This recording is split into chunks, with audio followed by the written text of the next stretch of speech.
رقاص، اہتزاز اور اہتزازی حرکت۔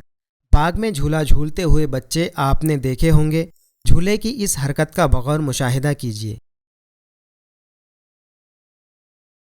باغ میں ساکن جھولے کے قریب جا کر اس کے نیچے زمین پر ایک نشان بنائیے۔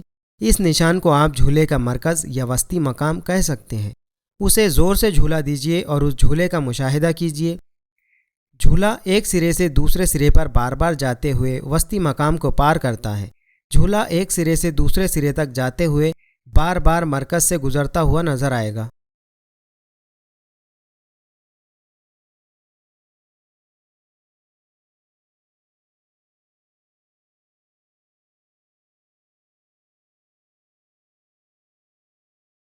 اس طرح بار بار آگے پیچھے ہونے والا جھولا ایک رقاص ہے۔ جھولے کا ایک سرے سے دوسرے سرے تک جا کر دوبارہ پہلے سرے پر آنے سے جھولے کا ایک اہتزاز مکمل ہوتا ہے۔ مرکز سے بار بار آگے پیچھے ہونے والی رقاص کی اس حرکت کو اہتزازی حرکت کہتے ہیں۔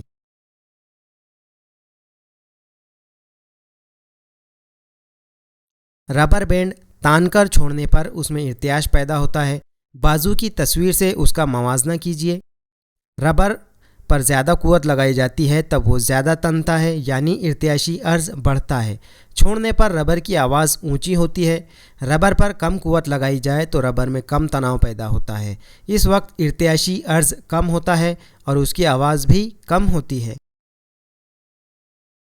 تقریباً نصف میٹر لمبی ایک مضبوط ڈوری لیجیے۔ اسے ایک لوہے یا لکڑی کی گیند سے باندھیے اور شکل میں بتائے ہوئے طریقے کے مطابق اسے ایک اسٹینڈ سے اس طرح لٹکائیے کہ وہ ہوا میں جھولتا رہے۔ اس رقاص کو شاکول، پینڈولم کہتے ہیں۔ شاکول کو اہتزازی حرکت دیجیے۔ شاکول کے اے اس ابتدائی حالت سے بی یا سی تک طے کردہ زیادہ سے زیادہ فاصلے کو اہتزاز کا عرض کہتے ہیں۔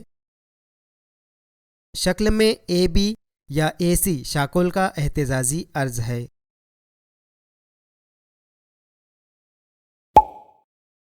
کیا آپ جانتے ہیں ربر کو کھینچ کر چھوڑنے پر وہ اپنی اصلی حالت میں آ جاتا ہے۔